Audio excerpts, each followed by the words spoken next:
Hi everyone, welcome back to another episode of our podcast. How are you doing? I hope you are doing well. Today I have the author of the book Diary of a Workforce Manager. Yes, I'm speaking about Tiffany LeReau. She's the owner of Human Numbers, a company that provides forecasts, staffing models, and schedules to contact centers. And I'm more than excited to have her here to speak about workforce management and, more importantly, to share stories, mistakes, and things that she has on the book. Join us.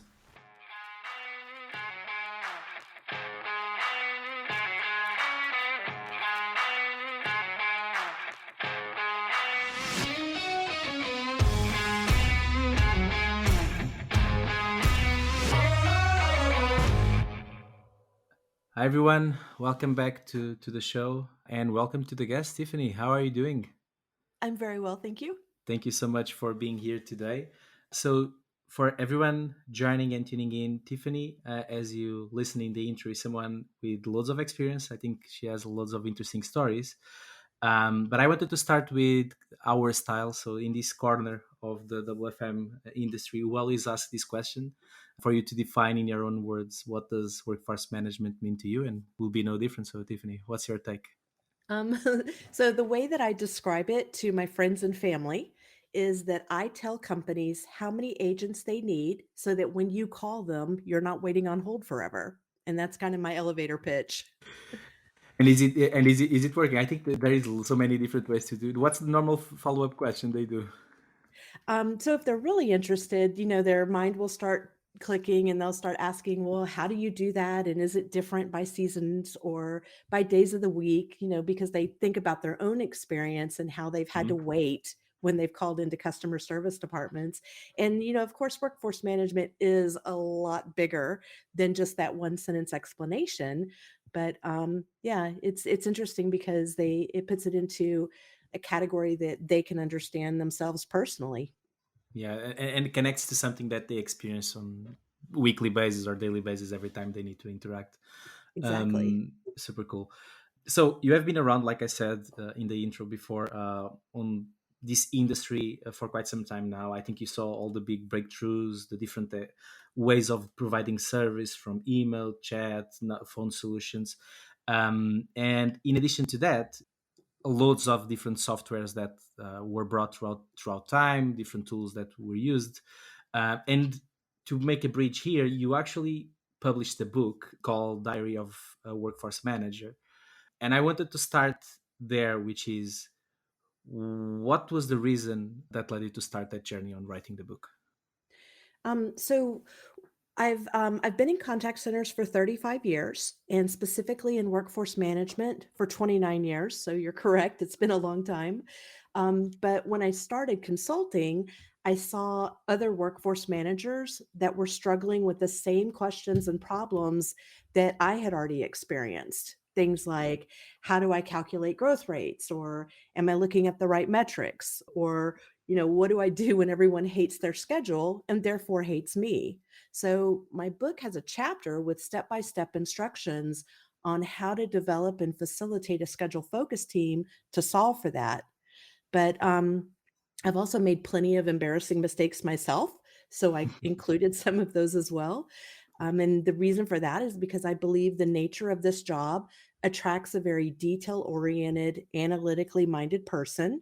And when it comes to the forecast, we may be the smartest person in the room, but we're typically not the best communicators. So, building relationships and trust is something I have to keep working on every single day. And as it turns out, that was true for a lot of other workforce managers out there.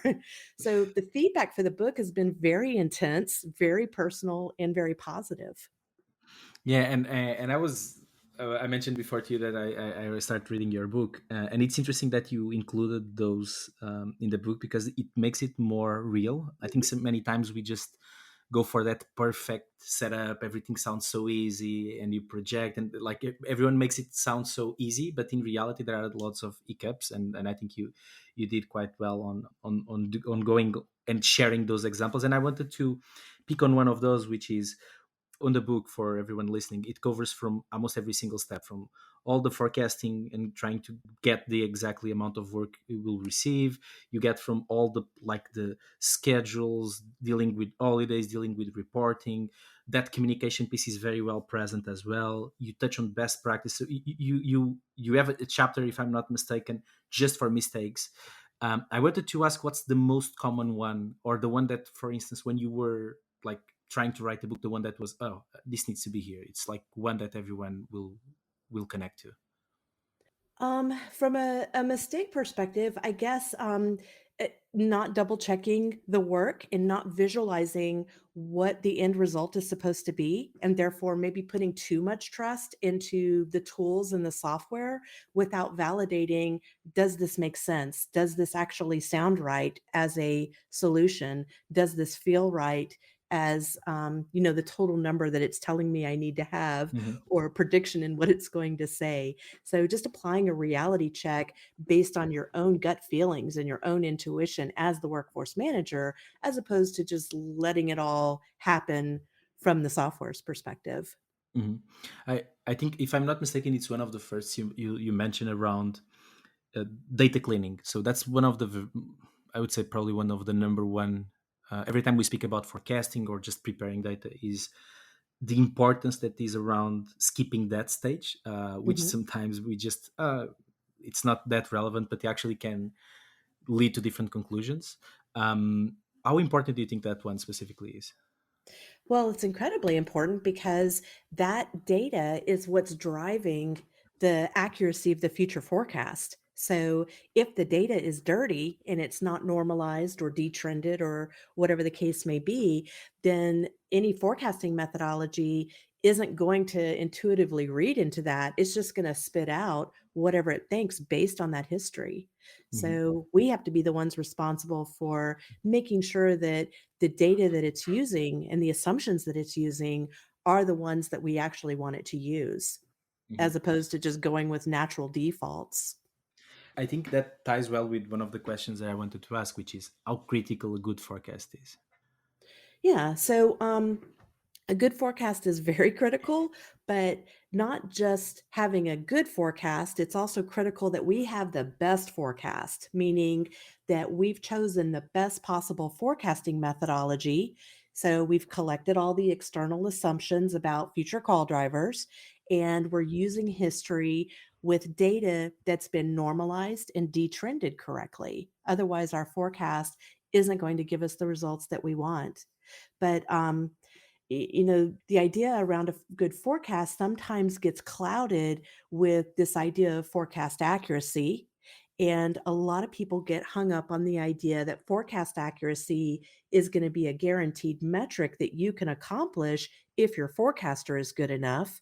But the truth is, forecast accuracy is simply a reflection that these calls behave the way we expected them to, or they Hmm. didn't. So when we're talking about contact center forecasting, there's a huge variable once understaffing gets involved, because there's a possibility of repeat callers that affect the true demand. And since forecast accuracy is always measured on total calls offered rather than calls handled, the Hmm. rate of repeat callers is a big factor there. Yeah, and actually, it's very interesting you mentioned that one.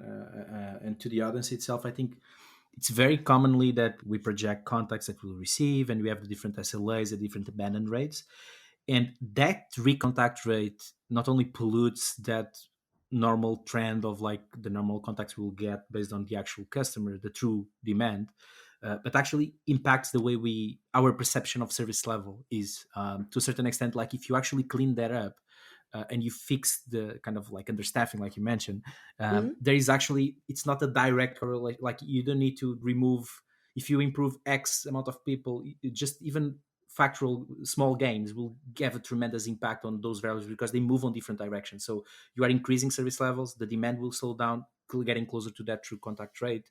And that is one of the most important, I think, factors when we are projecting to clean up the data on the forecasting side. I think it's a great example, that you just mentioned.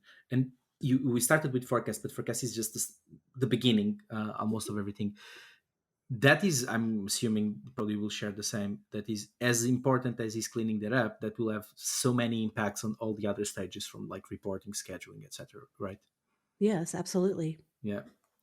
So, Tiffany, going back a bit on your book, and I wanted to ask, because I would love to know about the writing process, because writing a book, and for everyone, the book is quite extensive. You have loads of examples.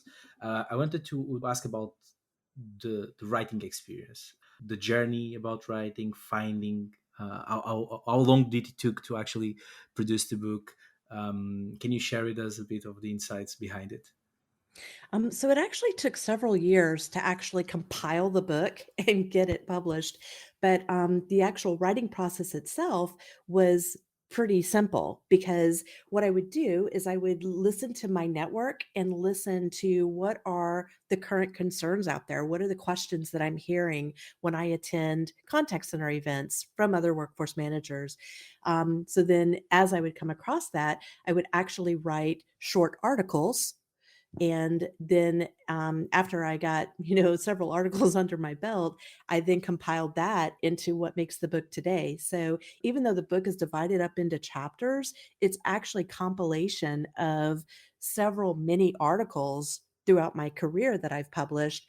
So the paragraphs are pretty short and the reading is pretty easy. It's not a hard read at all. It's dry, but because it's technical, but it's not difficult.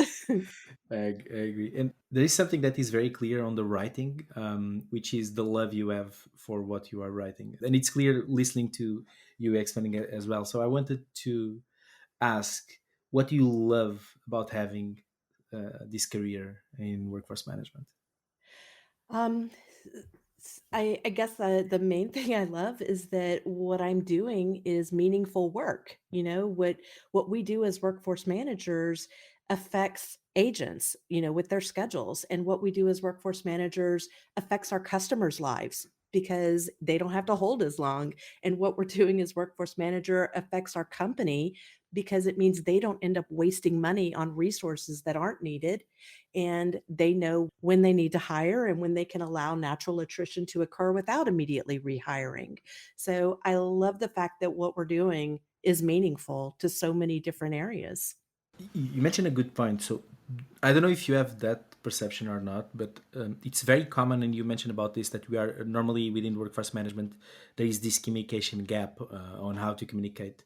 But the truth is that the role of a workforce manager is actually much more people driven and human driven than technical. I mean, there is a lot of technicalities, but the truth is that the ultimate impact is on people, either the customer or the employee. Do you think that humanized version of the WFM, is that the perception people have about the job itself? I don't think that perception matches. No, I think that we're viewed as a bunch of, number crunchers and data analysts. And Hmm. people often miss the fact that we're actually solving puzzles every single day to improve this or that or the other. So I don't think that the perception is completely understood. And that's why, when I tell people what I do, my short little elevator speech, it's really concise and short because Hmm. when I try to explain it in technical terms, everybody just gets lost. Nobody understands that. And I think that's the case for other workforce managers as well. When we try to explain what we do to our friends and family, it's very difficult to convey that. What do you think that could we do as workforce managers to improve that perception gap? Well, in the context of our our job where we're working with different management teams and different management groups, the best approach is to make sure that we're always demonstrating the value that we're adding for them.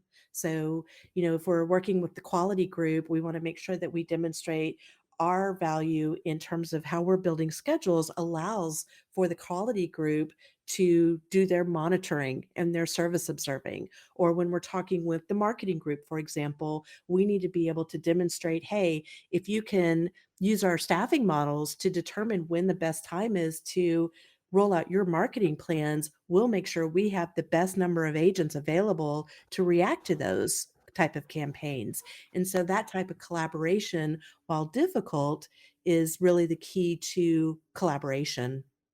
And I love that backwards example you just said, which is instead of us having to deal with a marketing campaign that is just misplaced or placed on wherever timing marketing said thought that was better, is us saying, for us to better serve our customers, this is the place where we'll be at our best capacity, we'll be at our best moment, so we can support you on your efforts as well. So that creates that working together a kind of mentality that I think it's super important for WFM and the different business areas around it. Do you think that opportunity with marketing, why do you think that it's so hard to accomplish that? Is that from the perception of value from marketing to us? Like, I don't know if you have a thought on that, but I would love to have your insights here. Well, a lot of times it's just because of the fact that it's a change involved. So in the past, marketing has made their decisions based on their certain set of criteria. Now we've got this third party group in workforce management coming in saying, hey, let's add another criteria, which says these are the best times for you to roll out your campaigns based on things like your natural call volume and your net staff and what your service level projections are going to be. So introducing new change is always difficult for anyone. I totally agree, and I think that change and being honest about it and transparent and that importance on the job is really critical to all levels, not only with the partnership of the different teams, as well as in the collaboration with your different stakeholders and the different levels you interact a lot. And I think, if I'm not mistaken, I think in your book on the mistakes piece you also include one point about the importance of being sincere, and that transparency and how important it is. Mhm. So I think that that is actually a really good way to close the loop on those mistakes and those opportunities you listed on your book as well. Not sure if you want to add up anything. Yeah, sincerity is definitely a key component to collaboration and communication. I Yeah. agree. So we spoke briefly about forecasting, and before we actually record, we spoke a bit in other meetings, and the conversation we spoke is about kind of the wave of that transformational that you mentioned. You have been here for a long time, so different channels, people get stuck on multiple approaches. I think on the book you also cover multiple channels and skills and how that complexity, the importance of handling correctly that complexity.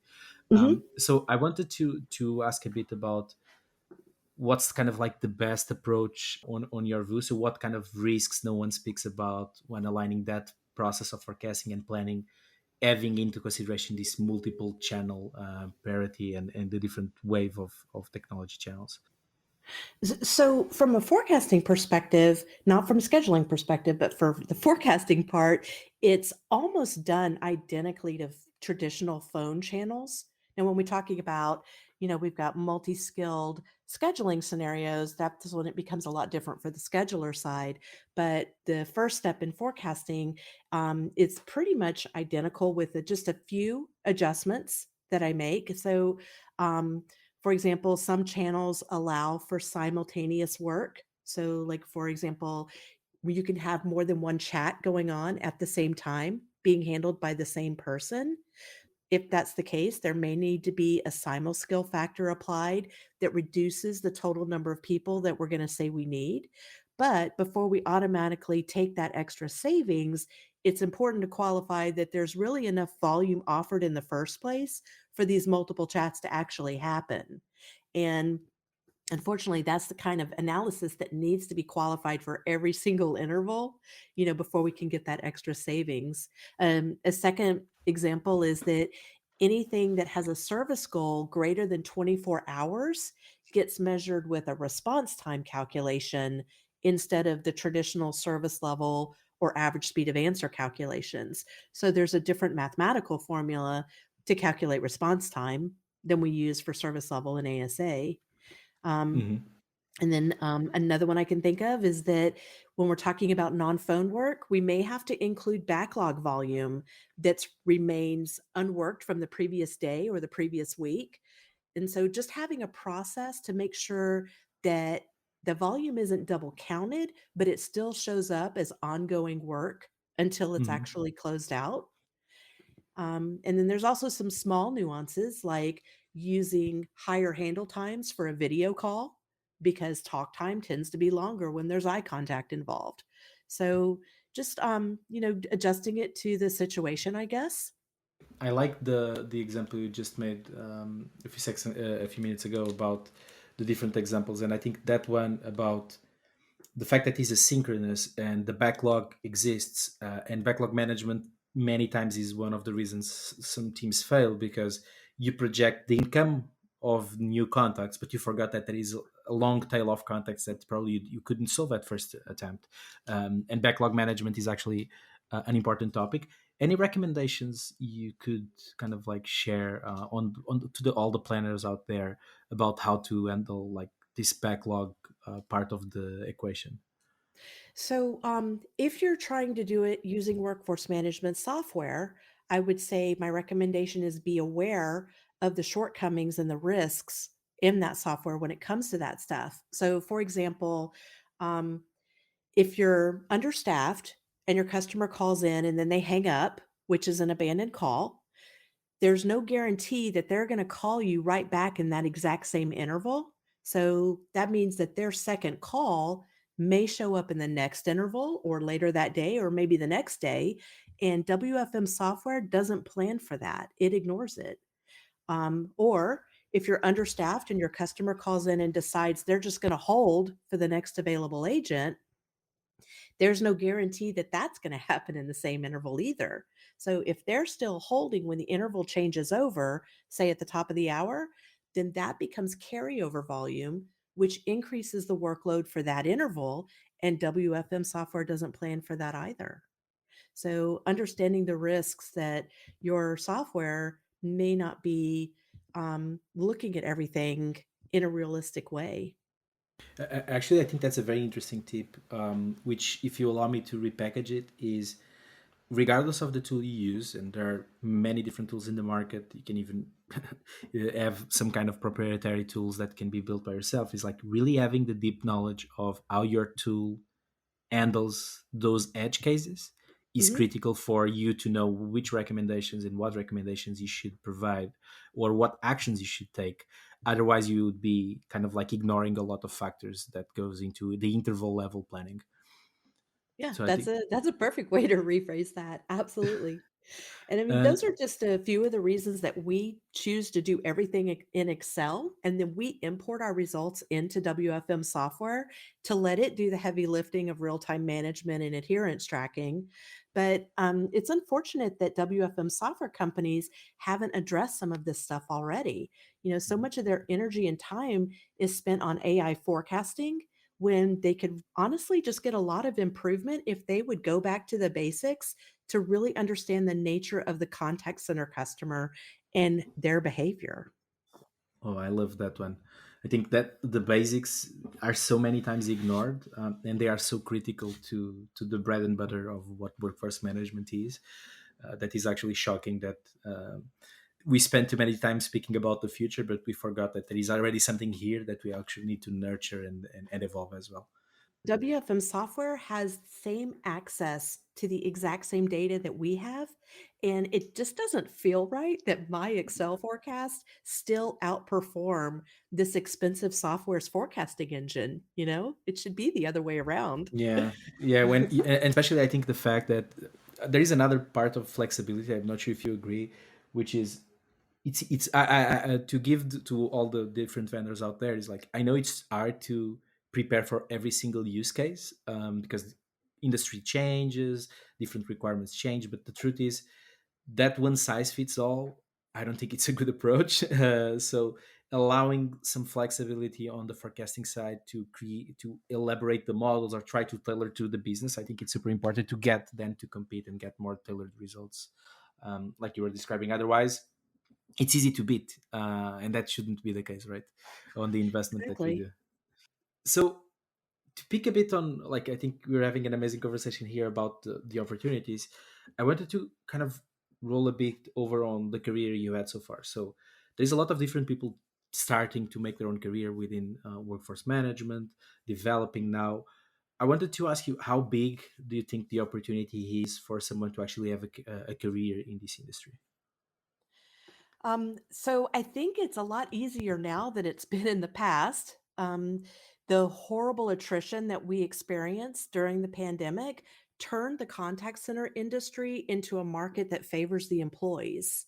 So anytime anyone's looking for a job and asks me to be a reference for them, I always remind them that now is the time to also negotiate for additional non salary perks like reimbursement for ongoing training, which is typically something that's very hard for workforce managers to get, or getting your company to pay for memberships to groups and organizations, and even negotiating your hardware, like your monitors and your mouse and your keyboard, to make sure all of that stuff is up to speed, because those are things that are important to us and to our daily comfort in our daily jobs. I have a special mouse that is made by Logitech that I insist on using because it has custom macro keys that work in Excel and a horizontal scroll wheel. So, now's the time to be asking for the moon, really.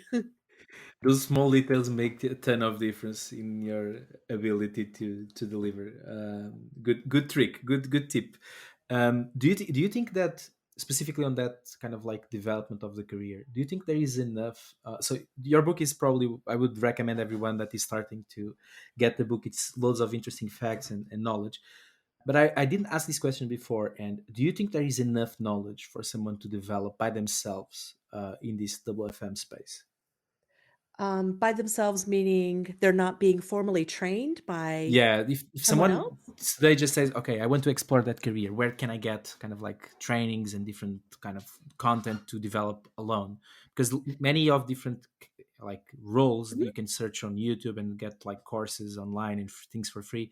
But in WFM it's really hard. I think still a lot of people learn by starting on the job and then getting groomed up. So I wanted to have your thoughts on that development piece that I think is still kind of somehow open in the market. Sure, sure. So there's two different kinds of training. First, there's software training of this specific WFM software that you have to use. And that means, what are the keystrokes? What keys do I need to hit in order to build a forecast or generate schedules?